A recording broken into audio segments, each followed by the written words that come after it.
Oke, kembali lagi di channel saya. Makasih buat kalian yang sudah mengklik video ini. Gimana kabar kalian hari ini? Baik-baik saja kan? Jangan kemudian membuat masyarakat terbelah. Itu loh. Karena apa? Karena kan dikatakan udah tahu, udah bisa ditebak gitu. Ya sebutin aja gitu. Ini kata-kata ini so simple. Kayak ijazah. Tunjukin aja gitu loh. Kalau angka besar, sebutin aja siapa. Jadi kan kita tenang, tidak usah menuduh-nuduh siapa. Karena kalau dikatakan politik, repot nanti Pak Bonatua juga dicari-cari nanti di belakangnya politiknya siapa gitu. Padahal kan kita Di balik Mas Roy juga nggak ada tokoh besar tersebut, nggak ada. saya biasanya adanya wayang, tapi kali ini nggak ada wayang. Nggak bawa wayang, nggak tahu saya malam ini bawa apa lagi. Nggak ada yang besar-besar lah sekarang. Kalau ditunjukkan, nanti kayak ijazah, ditunjukkan pun beliau sendiri mengatakan, ditunjukkan pun belum tentu selesai ini. Oh iya, karena palsu. Ya tunggu dulu dong. Ada operasi politik yang bermain di balik isu ijazah palsu. Dan saya terlibat langsung dengan para aktor-aktor itu secara dekat dan punya banyak bukti. Makan masih malu-malu mau disebut namanya. Kalau maksud Pak Jokowi itu Pak SBY sama Mega. Kalau diletakkan pada kerangka perdebatan soal kearsipan. Jadi apakah Mega terlibat, apakah SBY terlibat dalam konteks kearsipan negara, mereka terlibat. Apa yang membuat sejauh mana keterlibatan itu punya kebutuhan untuk menggoreng, ya juga jauh menggoreng. Ibu Mega kan banyak menyindir. Pak SBY juga banyak bermain politik lempar batu sembunyi tangan. Di satu sisi anak buahnya komporin bongkar ijazah palsu, tapi di sisi lain Gibran dengan Pak SBY itu mesra dalam rangka meloloskan AHY masuk kabinet. Jadi memang ini anomali. Tapi kalau bicara soal Jokowi mengatakan ada aktor besar terlibat, tidak usah Jokowi lah. Jokowi baru saja itu. Kalau saya mengatakan, orang yang bertanggung jawab terhadap kegaduhan ijazah palsu itu dalam konteks mantan presiden. Karena pada saat Presiden Jokowi mencalonkan itu SBY. Dalam konteks keterwakilan partai politik, itu Ibu Megawati. Kalau kawan-kawan ini bisa ketemu Ibu Megawati, minta arsip, ijazah fotokopi, lalu disinkronkan dengan milik Pak Jokowi, ini semua selesai. Tapi Ibu Megawati menutup pintu. Padahal yang menggunakan ijazah Pak Jokowi itu Ibu Megawati. Kenapa dia menutup pintu? Karena dia ingin menggoreng satu dendam politik berkelanjutan yang sama dengan kasus Senturi. Dulu kasus Senturi begitu juga kan. Ibu Megawati pada saat itu oposisi, itu menggoreng di ruang publik, minta untuk dituntaskan sampai ke DPR. Kasus itu kemudian di DPR lalu dibawa ke pengadilan. Tapi dalam kasus ijazah palsu, Ibu Megawati dan PDIP itu mengambil arsip di tangan mereka secara misteri dan kemudian mengirim Eros Jarot, kawan-kawan PDIP untuk menyipas di lapangan. Sahabat saya Bang Roy, saya senang bahwa Pak Jokowi sudah menyiapkan mental yang kuat untuk membawa masalah ini ke jalur hukum. Maka menurut saya semua tafsir politik ditiadakan. Saling ngejek, saling hujat, nggak usah. Kalau memang punya fakta-fakta yang kuat, masuk ke jalur hukum. Apalagi temuan dari berdasarkan basis penelitian. Menggelar satu prasangka politik yang diamanatkan, yang dititipkan oleh amarah publik terhadap 10 tahun problem bernegara. Orang terbakar marah. SBY tahu itu, Ibu Mega tahu itu. Saya mengawali ini adalah pure science. Jadi apa yang kami lakukan itu tidak harus dikait-kaitkan dengan politik. Justru inilah makanya. Saya menjadi kaget. Kok iya kemarin itu ya Jokowi lagi-lagi mengkaitkan lagi dengan politik. Gitu loh. Orang sudah tahu kalau ini misalnya harus secara pure, kemudian ditarik-tarik lagi ke politik. Dialah yang justru mengkait-kaitkan ke politik. Tadi kemarin itu salah satu TV mengadakan wawancara eksklusif. Agenda politik. Itu sudah disampaikan, saya akan tunjukkan SD, SMP, SMA, Kapan? S1, pengadilan.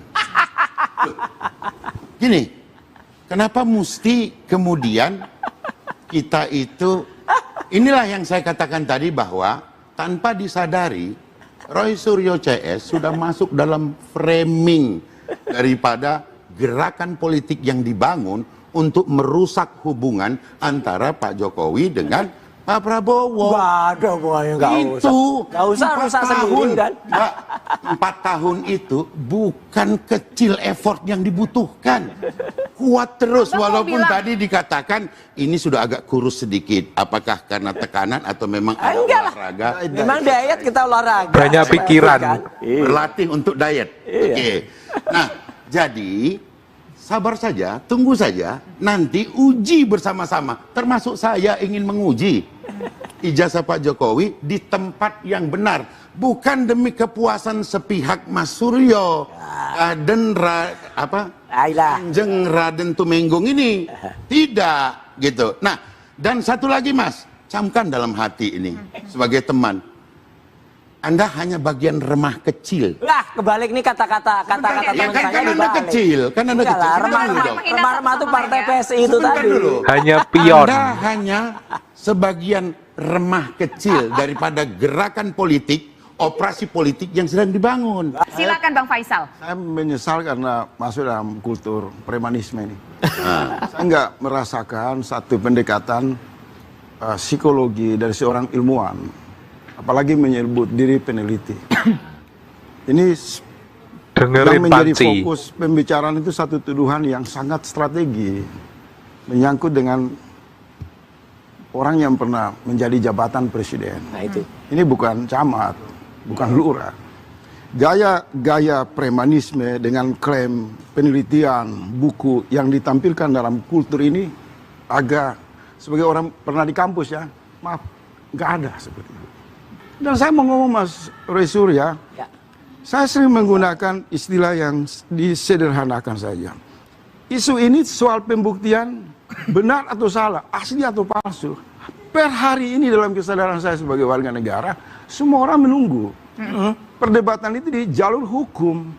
Jadi semua ijazah asli atau diklaim palsu, udah nggak penting. Enggak, gini. Sebentar. Ya. Gantian dulu, gantian. Singkat aja nanti. Jadi saya datang ke Dulu, sini, Mas Roy Suryo. Ya. Sabar. saya mau terbuka ke publik. Saya ini mengikuti ini sejak tahun 2014, tepat bulan November dengan Ibu Rahmawati. Waktu itu mereka dorong-dorong ini, yang namanya Bambang Tri itu. Saya orang pertama yang mengatakan ini operasi politik. Ibu Rahmawati jangan mau dijebak. Dan terbukti. Bambang Tri 2 kali masuk penjara. Dan dia tidak membawa bukti, yang dia bawa buku. Sebagai alasan untuk dia menunjukkan ke publik bahwa ada riset atau ilmiah. Ternyata enggak. Hari ini juga dicetak 2 buku yang kasusnya sama dengan Bambang Tri.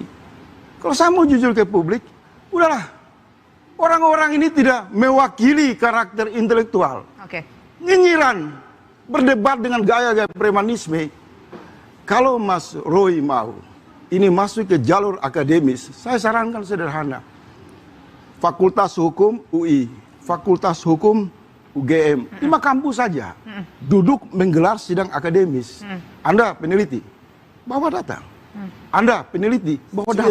Tidak ada peneliti yang teriak-teriak di kantor polisi, di jalan-jalan, demo-demo dengan mengklaim intelektual. Itu gadungan. Itu cara pembelaan yang membuat saya mundur. Ini akan terjadi seperti Bambang Tri. Kenapa? Ini soal 1 lembar kok. Membutuhkan forum yang netral untuk membuktikan itu. Saya mencoba membantu Mas Roy dan kawan-kawan. Kenapa saya bilang mediasi? Menurut saya kalau Ibu Mega, Pak Jokowi bawa ijazah asli, Ibu Mega bawa ijazah fotokopi, disinkronkan, akan ketahuan. Asli apa Pak Suryo? Dikit. Supaya apa? Jangan lagi masuk penjara Mas Roy. Kemarahan, dendam politik. Operasi politik. Inilah yang disebut ditunggangi oleh kepentingan elektoral PDIP, dinasti politik untuk Puan, dinasti politik untuk Demokrat. AHY. Padahal ini jelas gak asli, gak ada watermarknya, gak ada embossnya. Kalau mau lihat ijazah yang asli kayak apa, itu adalah ijazah UGM itu bagus banget. Ada watermark, ada emboss ya. Jadi tidak ijazah yang gundul kayak gini ini. Ini jelas palsu dan dia berani mengatakan di depan salah satu TV ya, itu dengan disaksikan. Nah, ini kalau ijazah asli itu kayak gini. Ada watermark ya, ada emboss. Itu jelas ini yang namanya ijazah asli. Itu kayak gini. Ada emboss. Oke. Iya kan, Bang? Nah, kualitas kopinya bagus. Bukan, ini scan asli. Kalau yang sana Oke, kurang bagus. oke. Ya, makanya ini jangan dibilang asli oleh Andi Nggak Aswan. ada, dua-duanya juga nggak asli. Enggak, gini, Orang oke, kayak gini. fotokopi kok. Saya bilang. Betul. Jadi Mana sih? ini tantangan secara ilmiah. Kalau memang memuji. Mas, minum dulu nanti keselak. Nanti gantian dulu. Oke. Kena Pak Bangunan. azab. Jadi begini Pak peneliti S3 ya. Yang tadi saya ngomong itu bukan soal Anda preman, tidak. Freeman, orang bebas. Dan terlampau bebas.